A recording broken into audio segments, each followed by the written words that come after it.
I didn't ask why I had been uninvited. I didn't beg for a place on that trip. I simply sat there and listened while my daughter-in-law explained that her mother didn't want me coming along. Then I opened my banking app and cut off every dollar they assumed would keep flowing. A week later, they had called me 50 times. "My mom doesn't really want you there, Helen. It's just better this way."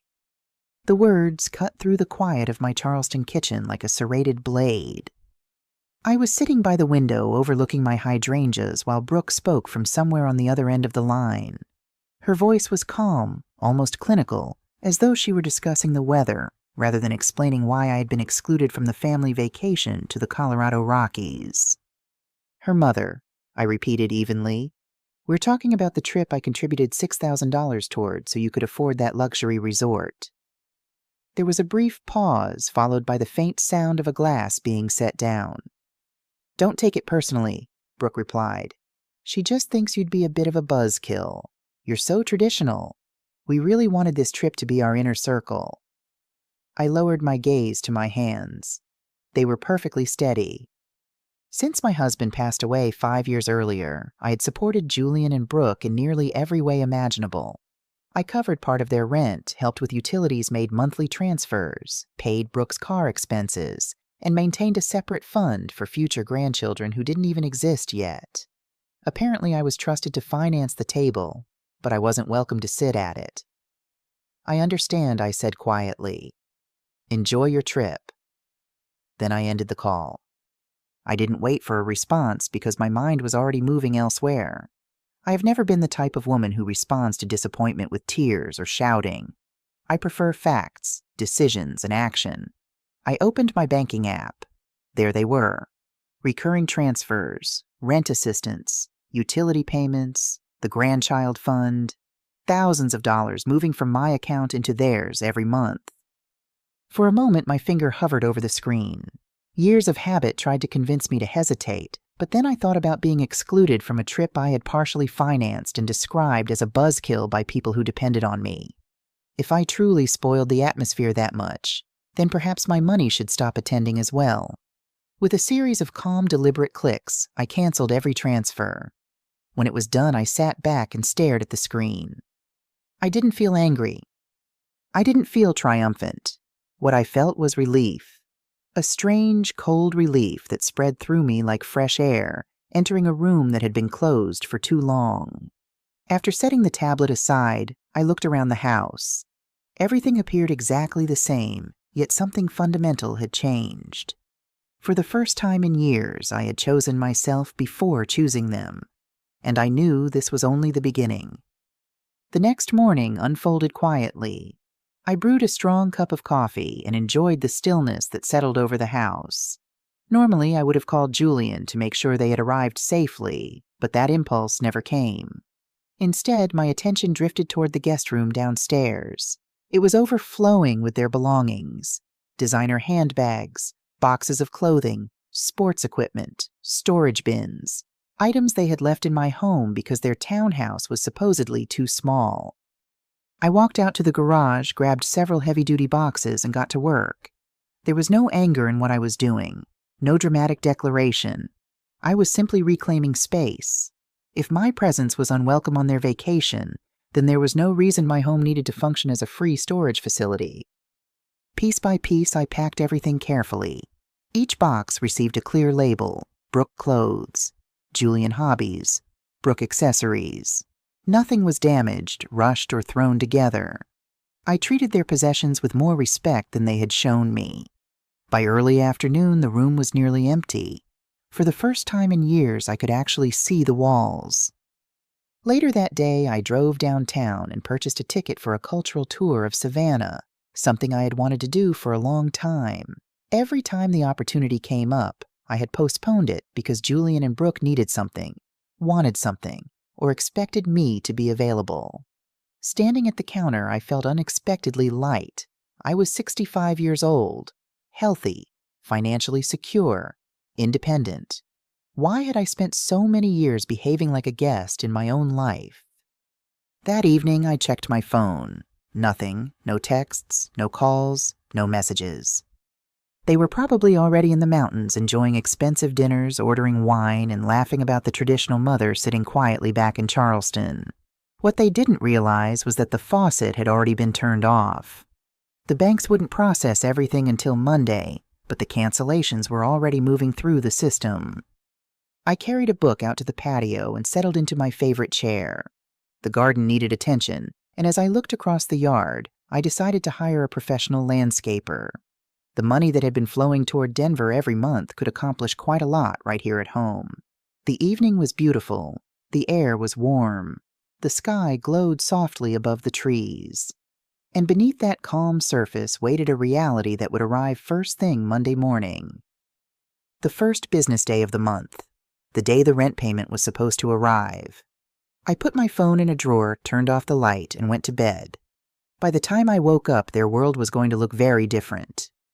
At exactly 9 o'clock on Monday morning, I was sitting at the kitchen table finishing breakfast when my phone began vibrating inside the drawer where I had left it the night before. I made no move to retrieve it immediately because I already knew what had happened. The recurring transfers had failed, the rent payment hadn't arrived, and somewhere in the Colorado Rockies, Julian and Brooke had just discovered that the financial foundation beneath their lives was no longer there. After several minutes, I finally opened the drawer and looked at the screen. 10 missed calls from Julian, 3 from Brooke, and a text message asking whether there was a problem with the bank because the rent payment had bounced. I took a slow sip of tea. There was no problem with the bank. The decision had come directly from the account holder. Rather than responding, I picked up my phone and called a locksmith. Julian still had a key to my house, and although I wasn't worried about confrontation, I wanted complete control over my own space. Within an hour, the locksmith arrived, and while he worked on the locks, my phone continued filling with increasingly frantic messages. The tone changed quickly. The first texts had been concerned. The next ones were demanding. Then came the accusations. Apparently, Brooke's credit card had been declined because the backup account they relied on was no longer receiving my money. It was remarkable how quickly concern for my well-being vanished the moment the financial support disappeared. By the time the locksmith finished, I was holding a set of brand-new keys in my hand. The metal felt cool against my palm, and although changing locks might have seemed like a small act, it represented something much larger. For years, I had slowly surrendered pieces of my independence in the name of helping family. That morning, I took a piece of it back. After paying the locksmith, I carried the final boxes from the guest room into the garage and stacked them neatly beside the others. The room that had once functioned as free storage now stood almost empty, waiting for a purpose that actually belonged to me. The phone rang again shortly after lunch. This time I answered. "Mom," Julian said immediately. Wind rushed through the receiver, and I could hear the sounds of the mountains in the background. "Didn't you see our messages? We have a huge financial crisis over here." "Hello, Julian," I replied calmly. "I don't have a financial crisis. My accounts are perfectly balanced." The silence that followed stretched several seconds. I could almost hear him trying to understand what I meant. "What exactly is that supposed to mean?" Brooke demanded suddenly from somewhere nearby. It was obvious she had been listening to the entire conversation. "It means my money is staying in my account," I answered. "You were counting on funds that never belonged to you. We built our monthly budget around that money," Brooke snapped. I settled comfortably into my chair. "Budgets are normally built around income you earn yourself, Brooke. They aren't built around a woman you describe as a buzzkill." The silence on the other end grew even heavier. Then Julian tried a different approach. "But Mom, we've already paid for the hotel, the rental car, everything. We can't just leave. Why didn't you tell us?" The question almost made me laugh. "Tell you," I repeated. "You didn't exactly give me advance notice before deciding I wasn't welcome on a trip I helped finance. I simply adjusted to your need for flexibility." Neither of them spoke. So I continued. "You wanted an inner circle. Financial support is a form of connection, and since you decided the social connection wasn't necessary, I decided the financial one wasn't necessary either. The arrangement is now consistent." Julian exhaled sharply. "This feels like blackmail." "No," I replied. Blackmail would involve taking something that belongs to you. I merely stopped giving gifts. Those are two very different things. Then I moved on to the next topic. By the way, your belongings are packed and waiting in the garage. I'm converting the guest room into a painting studio next week. The reaction was immediate. Brooke launched into a furious rant about selfishness, gratitude, and family obligations. I listened patiently until she finally ran out of steam. Once she finished, I spoke in exactly the same calm tone I had used from the beginning. I have an appointment with my landscaper this afternoon. When you get back, you're welcome to collect your boxes. Just call first because the locks have been changed. Then I ended the call. The silence that followed was magnificent. For the first time in years, my home felt entirely mine. There was no guilt pressing against my thoughts, no anxiety about whether I had done enough, and no expectation that I needed to solve problems created by other adults. Instead, there was only the quiet satisfaction of knowing that I was finally directing my own life rather than financing someone else's. The following morning, I drove into the historic district and settled into my favorite cafe with a lemon tart and a cup of coffee. I wanted to be around people, just not the people who viewed me as an unlimited resource. As I sat there watching tourists drift past the windows, I found myself thinking about Julian. He was still my son. That would never change. But somewhere along the way, he had become so accustomed to receiving help that he no longer recognized it as help. He saw it as part of the natural order of things, and that realization saddened me far more than Brooke's comments ever had. When I briefly turned my phone on to confirm details for my Savannah trip, the screen exploded with notifications. More than 50 missed calls, several voicemails, dozens of messages, and one text from my sister-in-law. Helen, what's happening? Brooke is posting online that you abandoned them during their vacation. Everyone's talking about it. I stared at the message for several seconds. Then I sighed. Apparently the next phase had begun. I sat in the cafe for a few moments longer, stirring my coffee, while I considered whether the situation deserved any response at all. Normally, I would have ignored social media drama entirely, but this wasn't really about Facebook. It was about allowing a lie to become the accepted version of events. After opening the app, I found Brooke's post almost immediately. The photograph showed a picturesque mountain view, complete with smiling vacation snapshots and a carefully crafted caption about family instability. She wrote about how heartbreaking it was when people you depended on suddenly abandoned you, and how difficult life became when the older generation stopped being reliable. The comments were exactly what she had hoped for: sympathy, encouragement, expressions of concern. People who knew only one side of the story were rushing to comfort her. For a moment, I simply stared at the screen. Then I typed a single response. Dear Brooke, I'm glad you're enjoying your vacation. I didn't realize reliability meant providing a $6,000 monthly allowance. I always thought family was built on mutual respect rather than recurring wire transfers. Enjoy the Rockies. I posted the comment, set the phone down, and returned to my coffee. The reaction was almost immediate. Within minutes, people began asking questions. The conversation shifted away from vague emotional claims and toward numbers. Once everyone understood that the couple criticizing me had been receiving thousands of dollars each month in support, the mood changed dramatically. The internet can be unpredictable, but it tends to recognize entitlement when it sees it. Rather than staying to watch the argument unfold, I deleted the app from my phone altogether. I wasn't interested in winning public approval. The truth had been stated plainly, and that was enough. The rest of the afternoon was far more productive. I spent several hours transforming the old guest room into the beginning of my future studio. New canvases arrived, followed by paints, brushes, and storage shelves. As I arranged everything beneath the bright windows, I found myself smiling more than I had in months. The room finally belonged to me again. The shelves that once held Brooke's designer handbags were empty now, and somehow the entire house felt lighter because of it. 2 days later, the doorbell rang. When I checked the intercom, I found myself looking at an unexpected visitor. It was Greg Brooke's brother.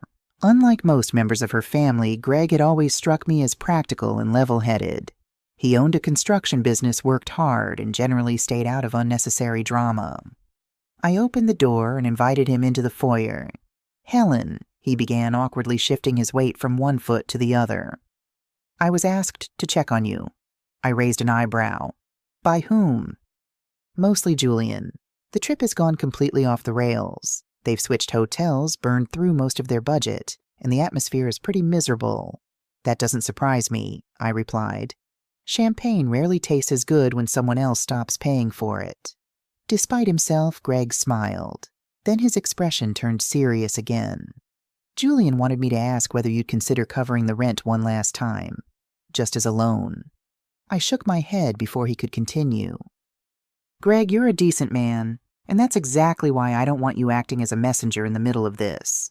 If Julian wants a loan, he can approach me directly, provide financial documentation, sign a legal agreement, and offer collateral. Otherwise, the answer is no." Greg nodded slowly. "Fair enough." For a few moments, neither of us mentioned money. Instead, he admitted that Brooke had crossed a line with the comments about her mother not wanting me on the trip. "It was disrespectful," he said. I smiled slightly. "No, it was illuminating. Disrespect can still be hidden." That conversation showed me exactly where I stood. The distinction seemed to land with him. Eventually, I offered coffee, and we spent nearly an hour talking about ordinary things. Greg told me about his construction projects, labor shortages, and some of the challenges of running a business. It was one of the most normal conversations I'd had in a very long time because it wasn't built around somebody needing something from me. When he finally stood to leave, he paused near the door. "I think this is probably the best thing you could have done," he said. "They need to grow up." After he left, I found myself feeling unexpectedly validated. For weeks, Brooke had tried to frame me as unreasonable, selfish, or vindictive. Yet every objective person who learned the full story seemed to arrive at the same conclusion. The issue wasn't my reaction. The issue was the dependency that had quietly taken over their lives. That evening, I finished packing for Savannah.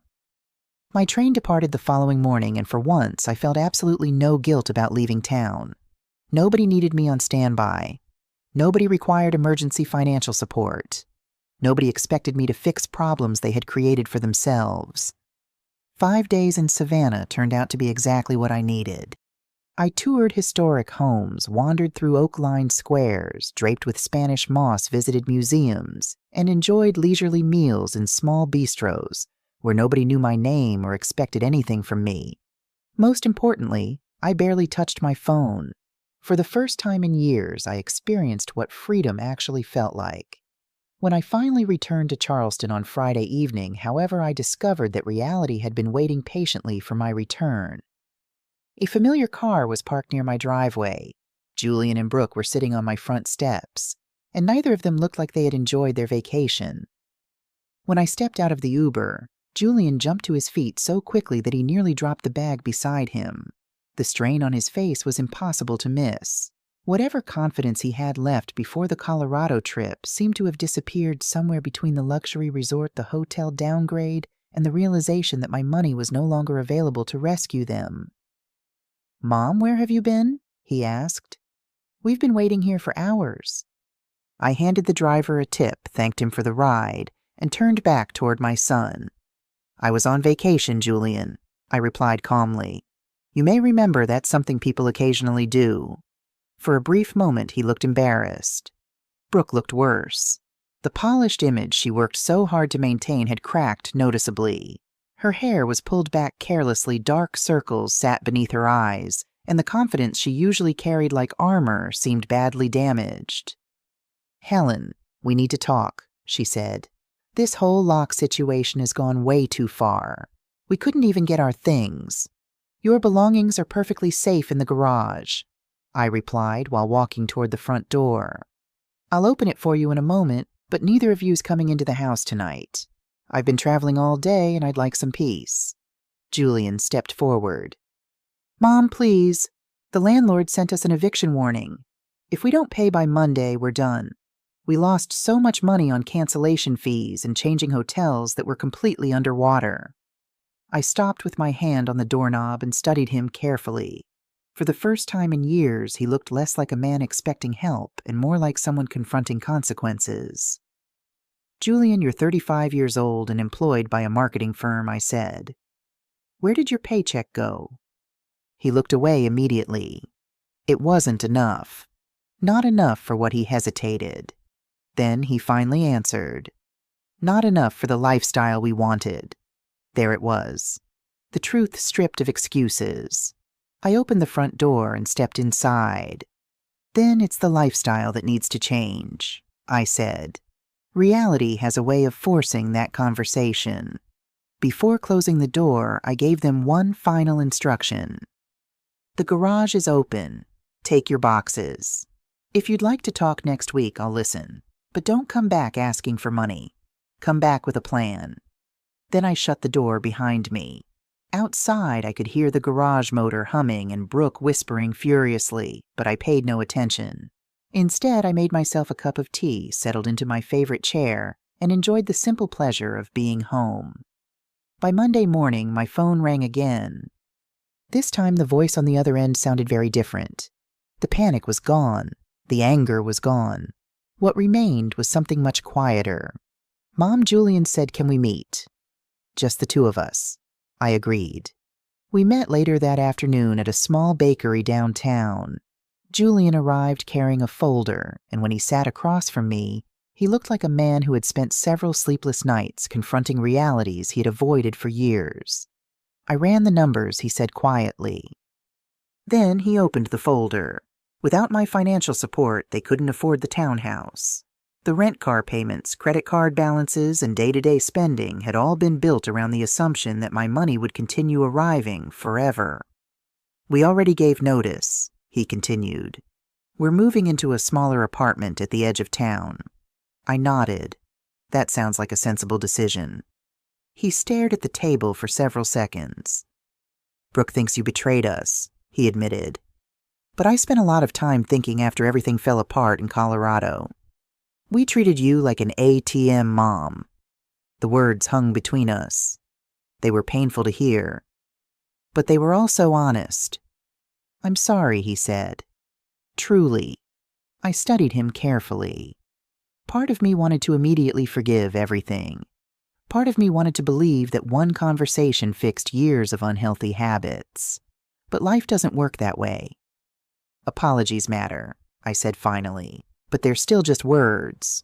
What matters now is what happens next." He nodded. "I know.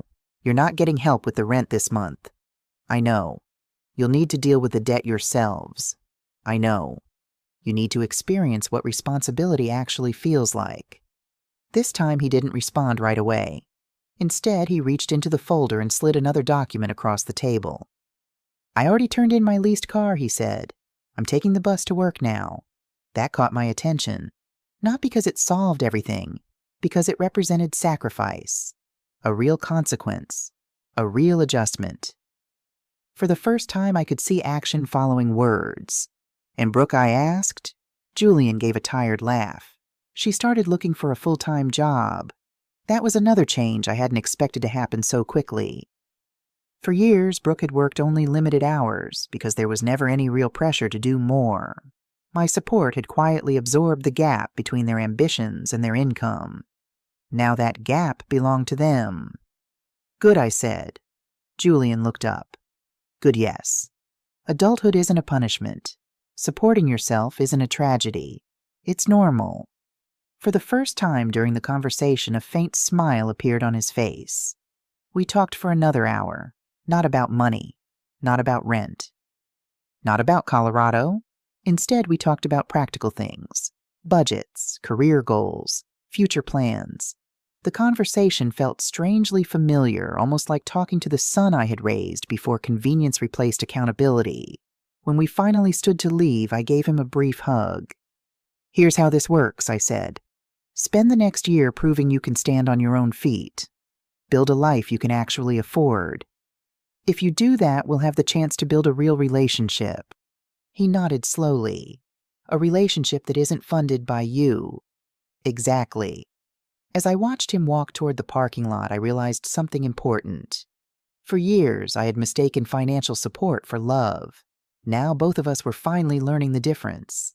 And for the first time in a very long while, I felt hopeful about my son.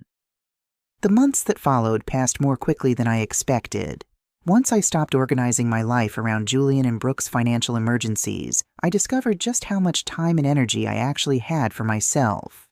The painting studio became my favorite room in the house, and most afternoons found me standing in front of a canvas with music playing softly in the background, while sunlight streamed through the windows. I also found myself surrounded by different people. Through an art class, I met several women my age who had their own stories about learning to let go of adult children. We talked, laughed, and shared experiences that sounded surprisingly familiar. For the first time in years, my social life revolved around genuine friendship rather than family obligations. Julian still called regularly, but the conversations gradually changed. The requests for money disappeared. The endless discussions about bills, rent, and financial pressure were replaced by updates about his work, the apartment, and the practical challenges of building a life within his actual means. Sometimes he sent me photographs of the small apartment he and Brooke had moved into. It wasn't glamorous, but there was a sense of pride in those pictures that I had never seen when they lived in the expensive townhouse. One afternoon, he sent me a photo of a homemade dinner. Learning to cook the message read, "Turns out DoorDash was costing us a fortune." I smiled when I saw it. Growth rarely looks dramatic while it's happening. More often it arrives disguised as small decisions repeated consistently over time. Brooke remained distant throughout most of that period, and I was perfectly comfortable with that arrangement. She never fully accepted what had happened because in her mind I had disrupted a system that benefited her. The difference now was that her disappointment no longer controlled my peace. A few months later, a letter arrived from Brooke's mother. The apology inside was lengthy, polite, and carefully written. She claimed she had never realized how much financial support I had been providing, and insisted that the misunderstanding surrounding the Colorado trip had spiraled far beyond what anyone intended. I read every word. Then I folded the letter, placed it back in the envelope, and put it away. Some apologies arrive because people genuinely regret their actions. Others arrive because circumstances have changed. At my age, you learn not to waste energy trying to determine which is which. The silence that followed became one of the most unexpected gifts of my life. My phone no longer felt like an emergency hotline, and I stopped checking it every few minutes. The constant pressure of being responsible for someone else's happiness slowly disappeared, replaced by something much healthier. Freedom. On a warm October afternoon, I sat in the garden looking at the roses my landscaper had shaped so beautifully. The flowers were thriving, the house felt peaceful, and for the first time in years I understood that wealth had very little to do with money. What I felt sitting there wasn't financial security, it was emotional freedom. I had finally learned how to say no, and the world hadn't fallen apart because of it. Christmas arrived sooner than expected. It was the first holiday season under the new rules, and everything felt different. Julian and Brooke came by for coffee one afternoon, but there were no overnight stays, no financial discussions, and no unspoken expectations hanging in the air. We had agreed they would visit for a couple of hours, and that's exactly what happened. Julian carried in a homemade cake. "Made it myself," he said with a small smile. The atmosphere throughout the visit was polite and slightly formal, but there was something refreshing about that. The tension that once dominated every interaction had disappeared. Even Brooke seemed different. The confidence she once projected through expensive clothes, luxury vacations, and social status had been replaced by something quieter and more realistic. As Julian helped me carry dishes into the kitchen, he glanced around the room. "You seem different, Mom." I smiled. "I'm exactly the same person I've always been." He looked unconvinced. "No, you seem happier." I rinsed a plate before answering. "That's because I'm finally living my own life instead of financing someone else's." Julian lowered his eyes. "I still hate how far things had to go before I understood." I set the dish towel aside and looked at him. "What matters isn't how long it took. What matters is that you finally understood." For a moment, neither of us spoke. Then he nodded. There was nothing more that needed to be said. When they left later that afternoon, I stood on the porch and waved goodbye. After their car disappeared around the corner, I went back inside, switched off the Christmas lights, and settled into my chair beside the fireplace. The house smelled faintly of cinnamon and pine. The fire crackled softly, and the silence felt warm instead of lonely. I looked at the phone resting on the side table. No 50 missed calls. No desperate messages. No demands. Just a simple holiday greeting from one of my friends in the art class. As I leaned back and closed my eyes, I realized I hadn't lost my family. What I had lost was an unhealthy arrangement disguised as love. In its place, I had gained something far more valuable, a relationship built on reality instead of dependency, respect instead of obligation, and choice instead of guilt. Money can purchase vacations, luxury rentals, expensive dinners, and the illusion of closeness. But peace comes from something much rarer. It comes from telling the truth, accepting the consequences, and refusing to surrender your self-respect in exchange for approval. I had finally learned that lesson, and as snow began drifting softly outside while the fire warmed the room around me, I knew with complete certainty that it had been worth every single cent. A few months later, I found myself sitting in the same garden where so much had changed. The roses were blooming beautifully, the painting studio was filled with unfinished canvases, and for the first time in years, my future felt larger than my responsibilities. Looking back, I realized that being excluded from that vacation had never really been the problem. It simply revealed a truth I had been avoiding for far too long. For years, I confused generosity with obligation and support with love. Somewhere along the way, the help I freely gave stopped being appreciated and started being expected. The moment I stepped away from that role, everyone was forced to confront reality, including me. It wasn't comfortable, but some of the most important lessons rarely are. These days, Julian and I speak as equals. Our relationship isn't perfect, but it's honest, and honesty is a far stronger foundation than dependency ever was. As for Brooke, I no longer spend much time thinking about her. Life becomes remarkably peaceful when you stop carrying burdens that were never yours to begin with. Sometimes people think saying no will destroy a relationship. What I've learned is that the right no can save one.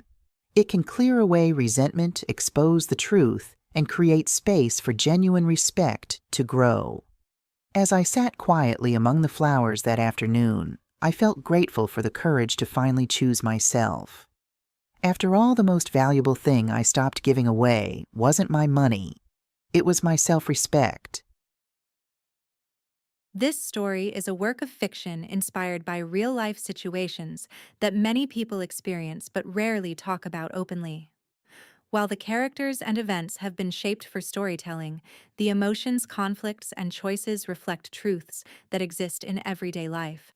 At Quiet Revenge Stories channel, every story is created to explore the complexity of human relationships, especially the difficult moments that test trust boundaries and self-worth.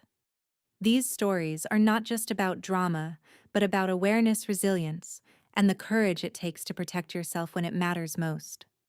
The message behind our stories is simple, but powerful. Love should never require you to lose yourself, and kindness should never be mistaken for weakness. Life will sometimes place you in situations where you must choose between keeping peace and protecting your dignity, and in those moments, choosing yourself is not selfish, it is necessary. If this story resonated with you or reminded you of something real, consider supporting the channel by subscribing to Quiet Revenge Stories channel. There are many more stories waiting to be told, each one carrying a lesson, a reflection, or a truth worth hearing. Thank you for watching, and we'll see you in the next story.